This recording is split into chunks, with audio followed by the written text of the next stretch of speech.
Hello friends, good evening. स्वागत है फिर से लर्न विद रंजन के यूट्यूब चैनल पर। तो आज हम लोग सोशल के पहला चैप्टर यानी कि क्लास 9th का पहला चैप्टर हिस्ट्री का आज हम लोग शुरू करने वाले हैं द फ्रेंच रेवोल्यूशन। भाई आप तो साइंस पढ़ा रहे थे, फिजिक्स पढ़ा रहे थे, मैथ पढ़ा रहे थे, आप यहाँ सोशल कैसे? किसी बच्चे का कमेंट आया था, उन्होंने बोला कि भैया आप सोशल पढ़ा के तो देखो एक बार, मज़ा आ जाएगा। मेरे को अच्छा लगता है ये चीज़ पढ़ाना, सोशल भी मेरे को अच्छा लगता है, लेकिन मैं इसको पढ़ाने के लिए मतलब कि एक बार अलग से इसको भी फिर से देखना पड़ेगा। 9th-10th की चीज़ें हैं वो, है ना। मैथ और साइंस क्या है, बस अगर पढ़ लिया कॉन्सेप्ट क्लियर है तो ठीक है भैया। हाँ, इसमें भी कॉन्सेप्ट क्लियर होना चाहिए, नहीं तो फिर ये तो कहानी जैसा है। मतलब कहानी बैठो मस्त एकदम सिनेमा हॉल जैसा कहानी लगा दो, मस्त एकदम बैठ करके देखते रहो कहानी। बस कहानी देखो या इसको देखो, बात समझ में आए, एक जैसा ही दोनों। तो फिर हम लोग इसमें ना रिलेट करते रहेंगे बातें को। अगर हमको पीछे की चीज़ जानना है ना, या फिर आगे की चीज़ जानना है, पीछे की चीज़ जानना पड़ेगा पहले। अगर डायरेक्ट हम कहीं और से शुरू कर दे तो फिर तुमको वो चैप्टर समझ में नहीं आएगा, है ना। तो चलिए, किसी चीज़ में भी रिलेट करके पढ़ना बहुत आसान होता है, बहुत मज़ा भी आता है, बहुत अच्छा भी लगता है, बहुत इंटरेस्टिंग भी होता है रिलेट करके पढ़ना। तो हम लोग पढ़ने वाले हैं द फ्रेंच रेवोल्यूशन। वाओ ना, द फ्रेंच रेवोल्यूशन। मेरे को हिस्ट्री अच्छा लगता है, इसीलिए मैंने यहाँ से शुरू किया द फ्रेंच रेवोल्यूशन से। अच्छा, द फ्रेंच रेवोल्यूशन क्या हुआ होगा इसमें? मतलब द फ्रांस एक कंट्री है, उसके बारे में बात हो रहा है यहाँ पर। रेवोल्यूशन क्रांति, है ना। द फ्रेंच रेवोल्यूशन मतलब फ्रांस में कुछ क्रांति हुआ होगा। हाँ, चैप्टर का सिंपल फंडा है द फ्रेंच रेवोल्यूशन, फ्रांस में कुछ हुआ होगा। अब क्या हुआ होगा मेरे को पता नहीं, मैं तो पहली बार 9th क्लास में पढ़ रहा हूँ सर। भैया मेरे को पहली बार पता नहीं क्या होगा बताओ तो मेरा थोड़े कुछ। देखो एक बात बताता हूँ, जैसे हम लोग कहानी पढ़ते हैं ना, जैसे हम लोग वो फिल्म देखते, फिल्म का एक पार्ट होता है जिसको बोलते हैं इंट्रोडक्शन, है ना।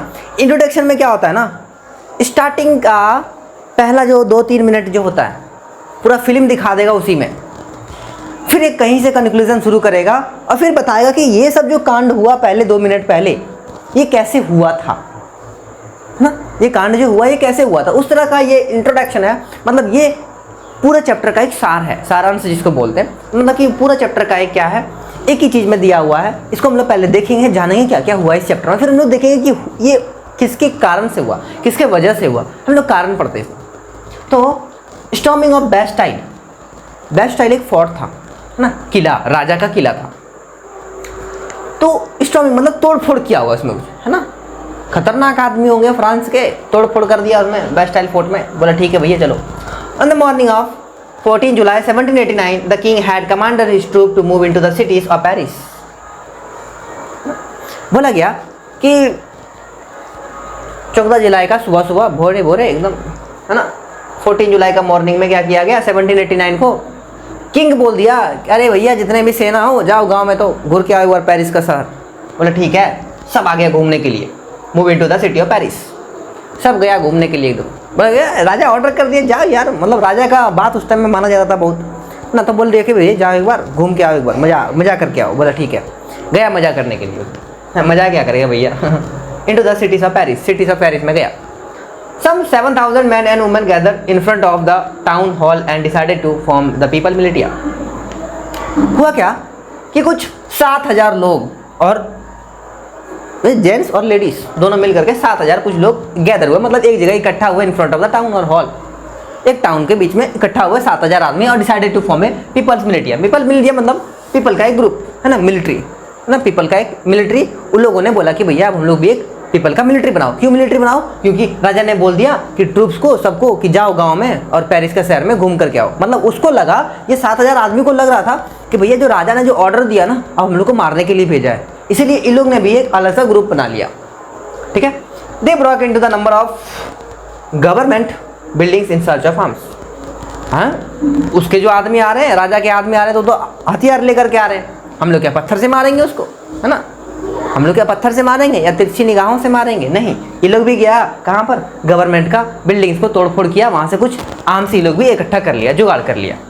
ये लोग गोली बंदूक ले लिया होगा किसी और से। Group of several peoples, hundreds of number, marched towards the eastern part of the cities and stormed the fortress prison of the Bastille. अब देखो अब क्या हुआ, ग्रुप बना लिया वो लोग, भैया ग्रुप बनाओ तो जल्दी जल्दी, है ना। अब हंड्रेड्स ऑफ पीपल का ग्रुप बनाया वो लोग, march towards the eastern part of the city and the storm the fortress. मतलब क्या हुआ कि eastern part of the cities में गया वो लोग ग्रुप बना करके सबको, और उसको क्या किया प्रिजन में, मतलब फोर्ट्रेस प्रिजन द बेस्टाइल। अब बेस्टाइल को भी वो लोग क्या कर दिया, हमला कर दिया बेस्टाइल फोर्ट पर ही, है ना भैया लो, है ना। तुम लोग बड़ा बड़ा बोल रहे थे ना राजा का जो है किला, उस पर ये लोग हमला कर दिया, ठीक है, उस पर ये लोग हमला कर दिया। अब आगे की ओर देखते हैं, आगे की ओर क्या होता है। अब देखो हुआ क्या, जैसे in the arm fight that followed the commander of the Bastille was killed and the prisoner released. जैसे वो लोग सबको गया तोड़फोड़ करने के लिए बेस्टाइल में, वहाँ पे क्या किया, सबको तोड़फोड़ कर दिया, है ना। अब तोड़फोड़ कर दिया पूरा बेस्टाइल फोर्ट को, है ना। Commanders and the Bastille was killed and the prisoner released. और जितने भी बंदियाँ थे, मतलब जिसको कैद करके रखा गया था, उस सबको क्या कर दिया, छोड़ दिया गया, है ना। सबको क्या कर दिया, निकाल दिया ये लोग। जो आदमी, अरे मान लो एक घर है ना, वहाँ पे पूरा आदमी को जमा करके रखा हुआ, 7-8 आदमी को जमा करके रखा हुआ, 10-12 को जमा करके रखा हुआ, मान लो उसको तोड़ फोड़ देंगे तो आदमी भाग ही जाएगा ना, कहाँ रहेगा वो आदमी, भाग जाएगा, तो भाग गया वो लोग सब। And the Bastille was hated by all. Why, क्यों हेट किया गया था बेस्टाइल को, क्यों बेस्टाइल में तोड़ फोड़ किया गया, है ना। बेस्टाइल को क्यों तोड़ा गया, क्यों हेट कर रहे थे बेस्टाइल के लोग। हाँ, the fortress was demolished and its stones fragments were sold in the market। अब देखो बड़ी खतरनाक बात है ये, तोड़ फोड़ दो क्या, ठीक है भैया, है ना, तोड़ फोड़ होना चाहिए था। अब क्यों हुआ था ये हम लोग आगे पढ़ेंगे, बस थोड़ा सा सब्र करो ना। मैंने बोला ना ये फिल्म का पार्ट है, स्टार्टिंग का पार्ट है, ये क्या है तुम्हारा तोड़फोड़ करने के लिए क्यों किया गया तोड़फोड़, है ना, ये हम लोग देखेंगे बाद में। उसके बाद बोला गया कि the fortress was demolished and stone fragments were sold in the market. उसका जो स्टोन्स था, मतलब स्टोन्स एंड फ्रैगमेंट, जो अच्छी अच्छी चीज़ें थी उस फोर्ट का, उसको क्या बाजार में बेच दिया गया, और लोग उसको खरीद भी रहे थे। क्यों खरीद रहे थे, क्योंकि वो लोग अपने घर में रखेंगे यादगार के लिए। अच्छा, ये जो बेस्टाइल फोर्ट था इसको तोड़फोड़ कर दिया गया था, क्यों तोड़फोड़ कर दिया था भैया, ये कुछ कारण हुआ होगा, वो कारण अभी हम लोग देखेंगे। इसके बाद अभी कारण बता दूंगा मज़ा नहीं आएगा, फिर बाद में कारण बताऊंगा मज़ा आ जाएगा, ठीक है। तो उसको तोड़फोड़ कर दिया गया। अब तोड़फोड़ करने के बाद क्या किया, उसका सारा जो स्टोन्स वगैरह सब था सब कुछ बेच दिया गया, है ना। तो खतरनाक वाली बात है ना, तोड़ा भी लोगों ने, बेचा भी लोगों ने, खरीदा भी लोगों ने। मजाक चल रहा था क्या। चलो समझ में आई। ये था बेस्ट स्टॉर्मिंग ऑफ बेस्टाइल, ये स्टार्टिंग पार्ट था, इंट्रोडक्शन था, क्यों तोड़फोड़ मचाया गया था वहाँ पर, क्यों हुआ था, नहीं हुआ था। यहाँ से बहुत सारे यहाँ पे बहुत सारा क्वेश्चन आता है, शॉर्ट वन वर्ड आता है कि ये वाला Bastille was hated by all, क्यों हेट किया गया था।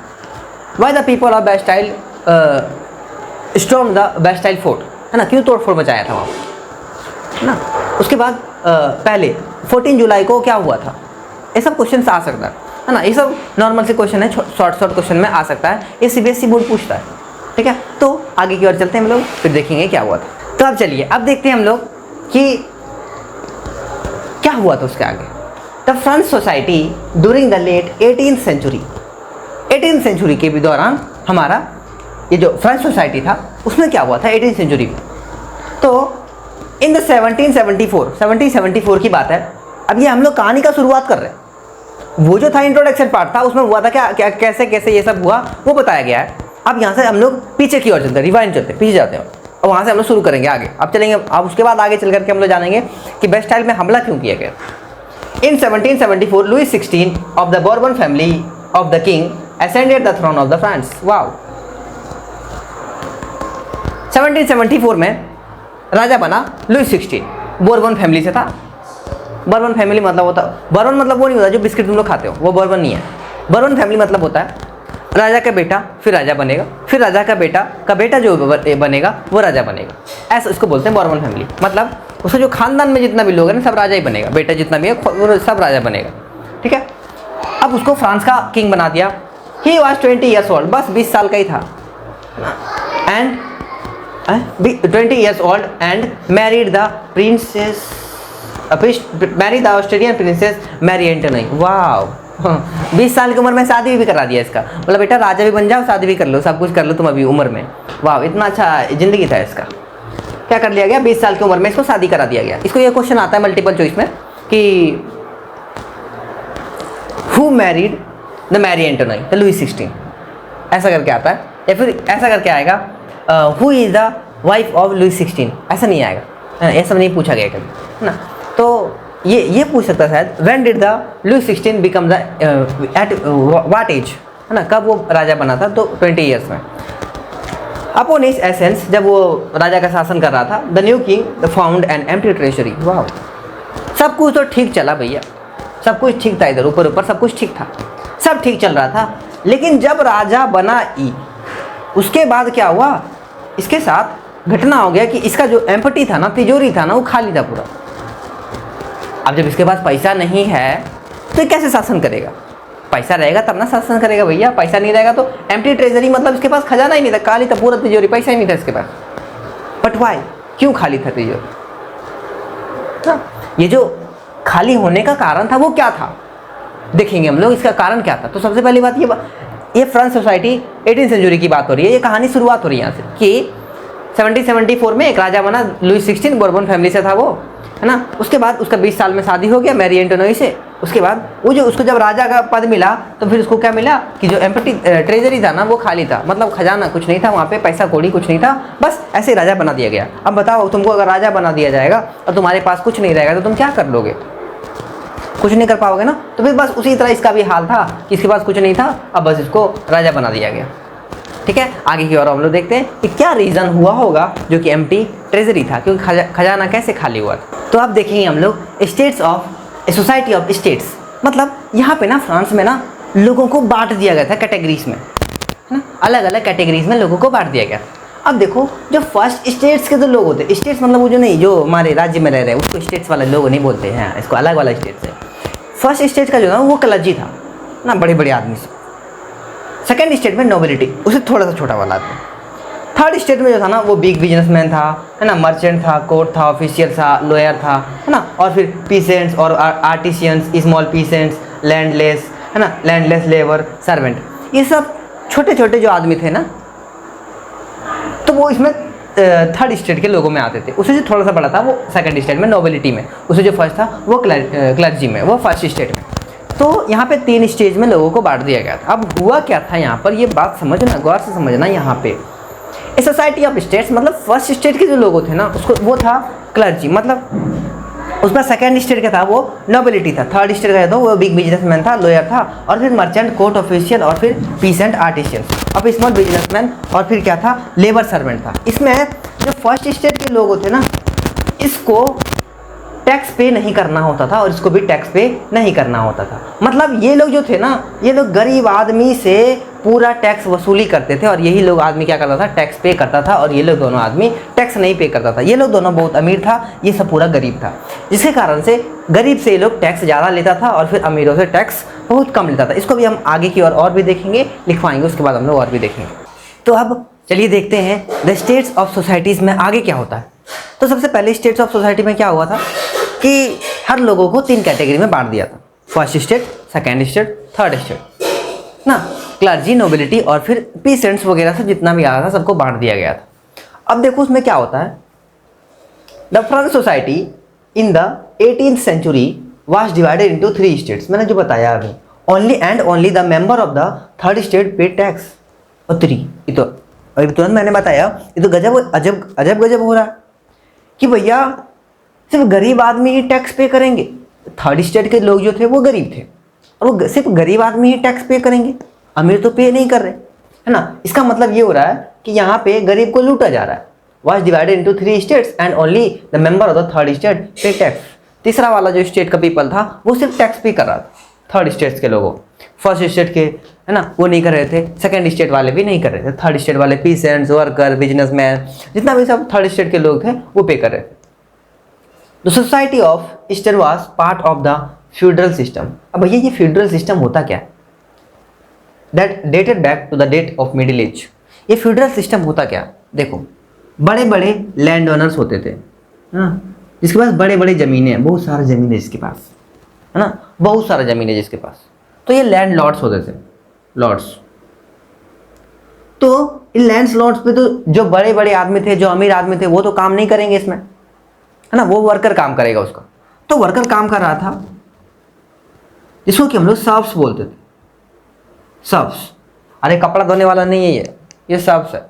अभी जो सर्व्स है ना, इससे ना एक्सप्लॉइट किया गया था बहुत सारा, मतलब इससे बहुत सारा ऐसे काम करवा लेते थे, घर का भी काम करवा लेते थे, कहीं रोड बन रहा है वहाँ भी काम करवा लेते थे, मतलब इसके कुछ भी काम करवाना हो ये लोग से करवा लेते थे। और ये लोग को कोई पैसा नहीं दिया जाता था, कोई दिहाड़ी नहीं दिया जाता, मतलब कि ये लोग को नो वेजेस नहीं दिया जाता, बिना पैसा का काम करवाता था। इसको बोलते थे feudal system that dated back to the middle age. उसके बाद देखा the term old regime is usually used describe the society of institution before France before 1789।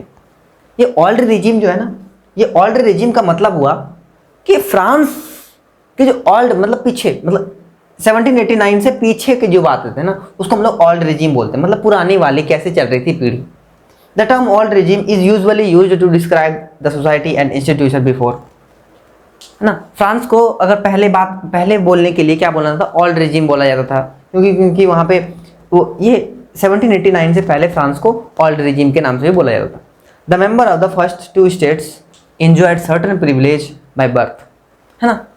तो जन्म से बोलते हैं जन्म सिद्ध अधिकार, प्रिविलेज मतलब होता है जन्म सिद्ध अधिकार, मतलब जन्म से ही वो लोगों को क्या मिलता था, प्रिविलेज मिलता था। भैया तुम अगर राजा के खानदान में पैदा हुए हो तुम राजा बनोगे, है ना। उसके बाद अगर तुम नोबिलिटी के खानदान में पैदा हुए हो तो तुम नोबिलिटी बनोगे, हर जब तक रहोगे तो तुम नोबिलिटी बनोगे, है ना। तुम अगर गरीब खानदान में पैदा हुए हो, अगर तुम अमीर बनने की कोशिश करोगे तुम्हें दबा दिया जाएगा, मतलब वो लोग को अलग विशेष अधिकार मिलता था। वो लोग बड़ा आदमी है तो बड़ा ही रहेगा हमेशा, छोटा आदमी है तो हमेशा छोटा ही बन के रहना पड़ेगा उसको। तो ये था विशेष अधिकार मिला था तो फर्स्ट टू स्टेट्स को, थर्ड स्टेट को ऐसा कुछ नहीं मिला था, ठीक है। तो ये था मेरा फ्रांस सोसाइटी का कहानी। अभी और भी है इसमें। तो सबसे पहले हुआ क्या था, हम लोग एक बार और रिकॉल कर लेते हैं अपनी बातें को, कहीं भूले तो नहीं भैया हम लोग। तो बेस्टाइल फोर्ट को डिमोलिश किया गया। क्यों डिमोलिश किया गया, वो हम लोग पहले एक सिनेमा हॉल की तरह देखे थे उसको, कि बेस्टाइल फोर्ट को तोड़ा फोड़ा गया है। क्यों तोड़ा फोड़ा गया है, अभी तक वहाँ तक हम लोग नहीं पहुँचे, अभी हम लोग पहुँचेंगे, वहीं पे आकर के बात करेंगे, ठीक है। तो ये बातें समझ में आ गई। किसी को स्क्रीनशॉट लेना है, किसी को लिखना है, आराम से लिख सकते हैं, आराम से स्क्रीनशॉट ले सकते हैं। मैं चलता हूँ आगे और मिटाता हूँ इसको, फिर हम लोग आगे की ओर बात करेंगे, आगे की ओर देखेंगे क्या था। और भी इसमें बहुत सारी बातें हुई है। ये थर्ड स्टेट्स की बातें, इस सोसाइटी ऑफ स्टेट्स, मतलब अलग अलग लोगों के साथ ना अलग अलग व्यवहार किया गया था। फर्स्ट स्टेट अलग जैसा, सेकेंड स्टेट अलग जैसा, थर्ड स्टेट अलग जैसा, है ना। तीनों अलग अलग को बांट दिया गया, ठीक है। चलते हैं आगे। तो चलिए ये रहा और कुछ बातें। The peasants were oblige to render service to the land, to the work in his house and the field, to serve in the army, to participate in the roads. अभी मैंने तुरंत बताया कि वो लोग जो लोग थे ना, वो लोगों को उसके घरों में भी काम करना पड़ता था ना, उसके बिल्डिंग्स अगर बन रहा है वहाँ भी काम करना पड़ता था, रोड्स में भी काम करना पड़ता था। अगर उन लोग को आर्मी भी सर्विस देना है तो वही लोग करेगा ना। नॉर्मलिटी और कलर्जी वाले लोग कुछ नहीं करते थे, वो लोग सिर्फ राज करते थे थर्ड स्टेट वाले लोगों पर, है ना। वो लोग सिर्फ राज करते थे। तो यहाँ पे the peasants were oblige, peasants मतलब होता फार्मर, है ना। पीसेंट्स वो फार्मर वगैरह था। Peasants were obliged to render service, वो लोग को सर्विस देना पड़ता था। To the land, to work, अगर नहीं देगा सर्विस तो पता चला कि मारपीट हो सकता है ना, मारा पीटा जाता था उन लोग को। समझ में आई। हाँ, to work in his house, घर में भी काम करना पड़ता था, उसके फील्ड में भी काम करो। To service the army, army के लिए भी तुम ही काम करो। To participate in the building roads, building बन रहा है, रोड्स बन रहा है, कहीं कुछ भी हो रहा है तो तुम लोग को ही काम करना पड़ेगा भाई। Peasants made up of 90% of the population. Pheasant जो थे ना, मतलब फार्मर वगैरह से जब थे वो जो थे, मतलब वो थर्ड स्टेट्स के लोग थे, वो 90% थे। और however only A small number of them on the land they cultivated, about 60% owned by nobles and the church and other member of the third state। अब बताओ 90% पॉपुलेशन में से कुछ आदमी को ही खेती करने को मिलता था, किसी का खुद अपना जमीन था, बाकी बात जितने भी थे 60% तो हमारा कौन, चर्च ही ओन करता था, नोबल्स ही ओन करता था, और चर्च और other rich member of the third state, rich member of the third state, rich member of the third state. कुछ जो रिच मेंबर थे थर्ड स्टेट में भी, उसको भी कुछ लैंड ऑन करने के लिए मिलता था। बाकी बात जो गरीब थे थर्ड स्टेट में, उसको तो दूसरे के खेत में ही काम करना पड़ता था। अब देखो कुछ टैक्सेस भरना पड़ता था उसके लिए, तो वो क्या टैक्सेस थे, है ना, वो क्या टैक्सेस थे अभी हम देखेंगे। इसको उतारना है, उतार ले। क्या ये बात समझ में आ गई?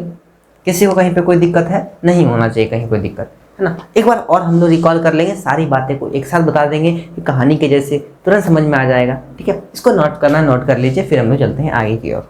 तो मैं इसको इरेज कर रहा हूँ। ठीक है, तो ये सब थे टैक्सेस। What all taxes? एक था थीसिस, एक था टेल्स और एक था इनडायरेक्ट टैक्सेस। ये 3 तरह के टैक्सेस पे करने पड़ते थे। Thesis lived by the church 1/10% of the agriculture produce, है ना। वो लोग चर्च को पे करना पड़ता था। कितना? 1/10। अगर एग्रीकल्चर का 1/10 किसको पे करना पड़ता था? चर्च को पे करना पड़ता था। ये टेल्स जो था ये डायरेक्ट स्टेट्स के लोगों को पे करते थे, है ना। एक बार सेकंड स्टेट को फर्स्ट स्टेट को पे करना पड़ता था, डायरेक्टली पे करना पड़ता स्टेट्स को। ये जो था ये इनडायरेक्टली टैक्स है, मतलब on everyday items of consumption, मतलब आप जो कंज्यूम कर रहे हो रोज उसके हिसाब से आपको इनडायरेक्टली टैक्स पे करना पड़ेगा। मतलब यहाँ पे देखा जाए तो बहुत सारा टैक्स पे करना पड़ रहा था, है ना। बहुत सारा टैक्स पे करना पड़ रहा था, है ना। थर्ड स्टेट के लोगों को किसको? फर्स्ट स्टेट को, सेकंड स्टेट को, चर्च को अलग, है ना। बहुत सारे टैक्स पे करना, अपना खुद कंजम्पशन करेगा तो फिर टैक्स पे करना पड़ेगा। तो ये सब कहीं ना कहीं बहुत ज़्यादा गलत हो रहा था थर्ड स्टेट के लोगों के साथ, है ना। बहुत ज़्यादा गलत हो रहा था थर्ड स्टेट लोगों के साथ। क्या इतनी बात समझ में आ गई? थीसिस मतलब चर्च को पे करते थे, टेल्स मतलब स्टेट्स को पे करते थे, और ये इनडायरेक्टली टैक्स मतलब ये जो आप कंज्यूम कर रहे हैं ना डेली उसके हिसाब से आपको टैक्स पे करना पड़ता है। समझ में आया? इसके बाद आता है ना स्ट्रगल टू सर्वाइव, ना। स्ट्रगल टू सर्वाइव मतलब कैसे स्ट्रगल हुआ फ्रांस में, जीने के लिए कैसे लोग तरस गए, जीने के लिए लोग कैसे तरस गए, इसके बाद वो देखेंगे हम लोग। चलिए ये जिसका हो गया उतार लीजिए एक बार या फिर स्क्रीनशॉट ले लीजिए। ठीक है, तो अभी हम लोग देखेंगे जीने के लिए लोग कैसे तरस गए, खाने के लिए फिर जीने के लिए लोग कैसे तरस गए। अब देखो द स्ट्रगल टू सर्वाइव मतलब जीने के लिए लोग तरस गए। मैंने अभी तुरंत बताया ना कि लोग वहाँ पे जीने के लिए तरस गए। भैया कैसे जीने के लिए तरस गए? जीने के लिए तरस गए लोग वहाँ पर। The population of the France rose about 23 million in 1752, 28 million in 1789। Wow, such a miracle happened there ना। क्या हुआ? अचानक क्या हुआ? पॉपुलेशन बढ़ गया, है ना। अचानक क्या हुआ? पॉपुलेशन बढ़ गया। कैसे बढ़ गया पॉपुलेशन?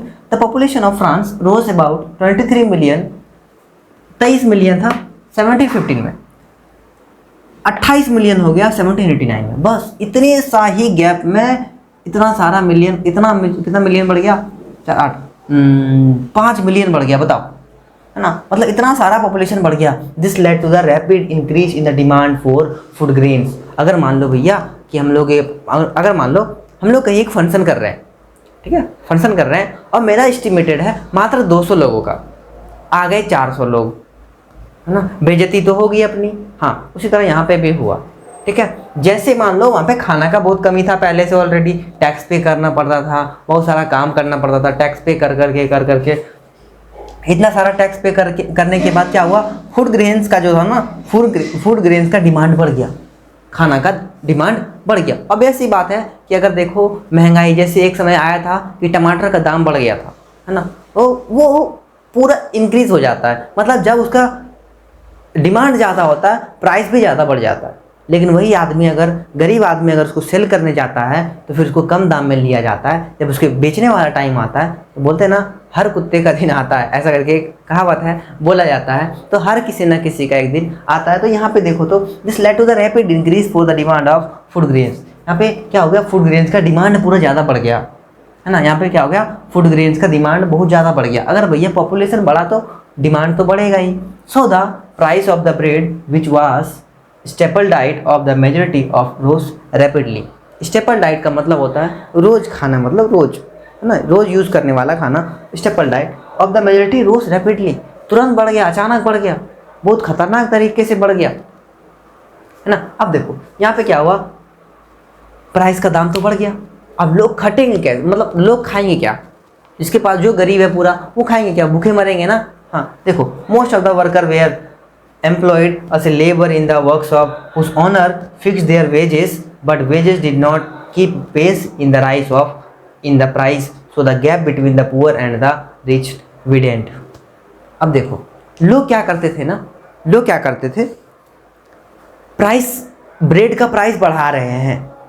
अगर मान लो 50 रुपया हमको डेली मिल रहा है वेजेस, मतलब एक दिन खटोगे काम करोगे तो तुमको 50 रुपया डेली मिलेगा।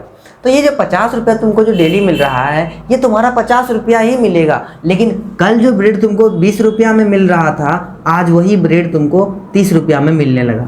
तो मतलब प्राइस बढ़ा लेकिन वो नहीं बढ़ रहा। 50 रुपया तुमको वर्क करने के लिए रोज डेली मिल रहा है, लेकिन 20 रुपया का ब्रेड आज कितना में हो गया, वो 30 रुपया में हो गया। मतलब उसका ब्रेड का जो प्राइस है वो बढ़ रहा था, लेकिन उसका जो वर्क जो काम कर रहा था ना वर्कर, उसका क्या सैलरी नहीं बढ़ रहा था, उसका वेजेस नहीं बढ़ रहा था। वही यहाँ पे लिखा हुआ है, most of the worker were employed as a labour in the workshop में काम करते थे, whose owner fix their wages, fix था वेजेस 50 है तो 50 ही मिलेगा, but the wages did not keep pace with the rise in price, so the gap between the poor and the wedded, है ना, गरीब और अमीर के बीच में बहुत बड़ा अंतर हो गया, है ना, बहुत ज़्यादा अंतर हो गया, है ना। ये सब सुन करके ना लगता है यार क्या समस्या रहा होगा उस टाइम लोगों को, कैसे लोग जी रहे होंगे उस टाइम, है ना, क्या कर रहे थे राजा, उस टाइम के राजा क्या कर रहे थे। इतना ये जो क्राइसिस हुआ, ये जो सर्वाइव हुआ, स्ट्रगल हुआ, ये स्ट्रगल जो हुआ ये कैसे लोग जी रहे होंगे उस टाइम। अच्छा तब मैं उस टाइम में नहीं था, है ना, तो कैसे लोग जी रहे होंगे। मतलब ये सुन करके मेरा मतलब क्या होता है ना, शरीर कांप उठता है कि भैया वो लोग कैसे जी रहे होंगे। चलो एक बड़े वाले आदमी तो मतलब जो 18 के या फिर 20-25 के हो, वो तो नहीं भी खाएगा एक दिन तो मतलब जी सकता है। बता छोटा बच्चा का क्या हाल होता होगा, छोटा बच्चा का क्या हाल होता होगा, कैसे रहता होगा वो लोग बिना खाए हुए। तो ये सब सारी बातें मतलब सोच करके लगता नहीं है कि माँ मतलब क्या कितना दर्दनाक वाला ज़िंदगी होता होगा उन गरीबों के साथ जो मतलब ऐसा जी रहे थे ज़िंदगी, क्या गरीबी रहा होगा उसके साथ। और अमीर तो अपना अमीर वाला ज़िंदगी ही जी रहा है, उसको तो कोई फ़र्क नहीं पड़ रहा है ब्रेड का प्राइस बढ़ जाए या फिर घट जाए, वो लोग तो ही ये सब बढ़ा रहे हैं घटा रहे हैं, है ना। तो इसको उतारना है उतार लीजिए, बहुत ही अच्छा चैप्टर है ना, बहुत ही इंटरेस्टिंग चैप्टर है। इसके आने वाली कहानी मतलब और भी खतरनाक होने वाली है, मतलब आगे जैसे जैसे बढ़ते जाएंगे हम लोग और भी अच्छी तरीके से इसको जानते जाएंगे, ठीक है। तो इसको उतार लें, फिर हम लोग चलते हैं अगले वाले पार्ट्स में। अब आता है हमारा सब्सिस्टेंस क्राइसिस। अब क्राइसिस हो गया इसके बाद, मतलब इतना सारा जो कांड हुआ, इतना जो ये जो हुआ, गरीब लोग खाने के लिए मर रहे हैं, तो यहाँ पे कुछ ना कुछ क्राइसिस जरूर आएगा, कुछ तो जरूर हुआ होगा इसके बाद, है ना। वो क्या हुआ होगा ना, सरप्राइज होगा, ये अच्छा लगता होगा जान करके कि भैया हुआ क्या होगा उसके बाद, ठीक है। तो इसको उतार लीजिए, फिर हम लोग चलते हैं आगे की ओर। तो अब हुआ बहुत ही दर्दनाक वाला कहानी, अब हुआ सब्सिस्टेंस क्राइसिस। अब यहाँ पे हुआ क्या, ये फसल उगा नहीं भैया, एक तो पहले से ही ब्रेड का प्राइस बढ़ा हुआ है, दाम ज़्यादा हुआ है ना, एक तो ऑलरेडी लोग पहले से ही बहुत दर्दनाक में जी रहे हैं। अब देखो हुआ क्या, बैड हार्वेस्ट हो गया, फसल उगा नहीं। जब फसल नहीं उगेगा मेरे भाई, जब फसल नहीं उगेगा, बैड हार्वेस्ट हुआ, मतलब क्या हो गया, फूड ग्रेन्स नहीं आएगा, स्कैर्सिटी ऑफ ग्रेन्स ना। जब ग्रेन्स का मतलब मान लो ब्रेड बन रहा है गेहूं से, अगर गेहूं नहीं उपज होगा तो ब्रेड कैसे बनेगा भैया। हाँ, तो ब्रेड नहीं बना, ब्रेड नहीं बनने का कारण क्या है, ग्रेन्स नहीं हुआ ना। उसके बाद राइजिंग फूड प्राइसेस। अब मान लो जो हमारे पास पहले से स्टॉक्स में है, अब पहले से जो स्टॉक्स करके रखा हुआ है ब्रेड को, अब वो क्या करेगा, ज़्यादा दाम तो लगेगा ही, है ना। मान लो हमारे पास क्या है, मान लो हमारे पास अभी क्या है, 100 कुंटल है, क्या है, प्याज है, ठीक है। उस प्याज का दाम बढ़ गया, उस प्याज का दाम ऑलरेडी पहले से बढ़ा हुआ 50 रुपये केजी। अब क्या हुआ, इस वाले एरिया में प्याज कहीं नहीं है, सिर्फ मेरे पास है प्याज 1 कुंटल। अब हम क्या बोलेंगे, अब 50 रुपये नहीं, अब 100 रुपये में मिलेगा, लेना है लो, नहीं तो जाओ, खाना तो पड़ेगा, लेना तो पड़ेगा, कैसे भी करके लेना पड़ेगा। अब मान लो वेजेस मिलता था 50 रुपया पर आदमी को, अगर लेबर वाला काम करेगा, उसमें से अगर ब्रेड का दाम अगर बढ़ करके अभी अगर 40 रुपया हो जाए या फिर 60 रुपया हो जाए, वो वर्कर कहाँ से लाएगा। तो ऑलरेडी उसको 50 रुपया मिल रहा है वहाँ पे काम करने का। अगर 50 रुपया ऑलरेडी काम करने को मिलेगा उसको एक दिन का, और 60 रुपया उसको ब्रेड में ही लग जाएगा, तो फिर भैया वो जिएगा कैसे है, कैसे रहेगा वो, कैसे अपना जीवन यापन करेगा। तो इसका मतलब क्या हुआ, फूड प्राइस बढ़ गया। फूड प्राइस जब बढ़ गया तो क्या हुआ, गरीब खरीद नहीं पाएगा ना, the poorest can no longer buy bread. फिर गरीब क्या हुआ, खरीद नहीं पाएगा ब्रेड को। अगर मान लो 60 रुपया हो जाएगा तो कहाँ से खरीदेगा वो, एक दिन का भी नहीं खरीद पाएगा, 2 दिन का पैसा मिलाएगा तब वो 1 पैकेट ब्रेड खरीदेगा, खाएगा। मान लो उसके घर में 5-6 आदमी है, कैसे खा सकता है। ना, तो पुअर नहीं खरीद सकता उसको, गरीब आदमी खरीद ही नहीं सकता। गरीब आदमी जब नहीं खरीदेगा उसको तो फिर क्या हो जाएगा, जब नहीं खाना खाएगा तो फूड रोइड्स हो जाएगा, है ना, हड़ताल पड़ जाएगा फूड रोइड्स का, और इससे क्या हो सकता है, आदमी क्या हो सकता है, आदमी का जान जा सकता है। उसी तरह अगर वो खाना नहीं खाएगा तब क्या कर सकता है, वो कमज़ोर पड़ जाएगा। अब जब कमज़ोर पड़ जाएगा तो किसी के घर में काम कर पाएगा, वो किसी के घर में काम नहीं कर पाएगा। जब किसी के घर में काम नहीं कर पाएगा वो बीमार पड़ जाएगा, ये डिसीज एपिडेमिक हो जाएगा। अब ये डिसीज एपिडेमिक के कारण फिर वो मर जाएगा। ये सब्सिस्टेंस क्राइसिस हुआ। अब सोचो उस टाइम के लोग कैसे रह रहे होंगे वहाँ पे, कितना खतरनाक, कितना दर्दनाक वाला कहानी जी रहा होगा वो लोग, कि कैसे लोग रह रहे थे वहाँ। मैं देखो एनर्जी अपना लॉस, मतलब ये सब सोच सोच के मेरा एनर्जी खत्म हो गया कि भैया कैसे लोग रह रहे होंगे वहाँ पर। इतना सारा सब्सिस्टेंस क्राइसिस, मतलब इतना सारा झेलना, खाना नहीं मिल रहा उसको को खाने के लिए। अब क्या होगा आगे फ्रांस में, अब क्या हो रहा होगा आगे फ्रांस में, ठीक है। और दूसरी बात है टैक्स भी पे करना हो सबको। अब ब्रेड का भी खाना नहीं मिल रहा। अब कैसे होगा ज़िंदगी, अब कैसे चलेगा ज़िंदगी। तो बैड हार्वेस्ट होगा, स्कैर्सिटी ऑफ फूड ग्रेन्स नहीं मिलेगा, प्राइस का दाम, ब्रेड का दाम बढ़ेगा तो गरीब खरीद नहीं पाएगा तो फूड रेट्स होगा तो आदमी क्या होगा, मर जाएगा। फिर गरीब खरीद नहीं पाएगा तो वीक बॉडी हो जाएगा, काम नहीं कर पाएगा, कहीं पे काम नहीं करेगा तो पैसा नहीं आएगा तो फिर बीमारी हो जाएगा, आदमी को खाएगा नहीं, फिर उसके बाद क्या हो जाएगा, आदमी मर जाएगा। एट द एंड क्या हो जाएगा, इंक्रीज हो जाएगा डेथ का, आदमी मरना ज़्यादा हो जाएगा, मरने वाले आदमी का संख्या ज़्यादा हो जाएगा। समझ में आई मेरी बातें। हाँ, तो ये सब्सिस्टेंस क्राइसिस हुआ, जिसको उतारना है उतार ले, क्योंकि बहुत ही दर्दनाक कहानी है वाला फ्रांस भैया, है ना। फ्रांस वाला कहानी बहुत दर्दनाक है ये फ्रेंच रेवोल्यूशन। क्या हुआ होगा आगे अब देखेंगे हम लोग, ठीक है। तो ये जिसको इसको उतारना है उतार लीजिए, स्क्रीनशॉट लेना है स्क्रीनशॉट ले लीजिए, बहुत ही खतरनाक वाला कहानी है भैया, ठीक है। चलिए हम लोग चलते हैं आगे की ओर। अब तो कुछ हुआ होगा, कोई तो जरूर ऐसा होगा ना, कोई तो जरूर ऐसा होगा जो यहाँ पे कुछ बताया होगा, अच्छी बातें बोला होगा कि भैया ऐसे करो, अब नहीं कर रहे हो। देखो एक बात बताता हूँ, अगर तुम जिंदगी में कुछ नहीं कर रहे हो और तुमको पता है कि मरना है, तो एक काम करो ना, कुछ करके ही मरो ना। मरना तो है ही ऑलरेडी, तो कुछ करके मरो ना। तो यहाँ पे ये लोग ना वही काम करेंगे। अब इन लोगों के पास खाना पीना है नहीं, तो लोग कुछ ऐसा करेंगे, शायद उस चीज़ से शायद वो अच्छा हो जाए, कुछ दिन तक जीवन अच्छा चल जाए उसका, या फिर जो होना है तो होगा ही, है ना। मरना तो है ही ऑलरेडी, तो कुछ करके मरो क्यों ना, ठीक है। स्क्रीनशॉट ले लो।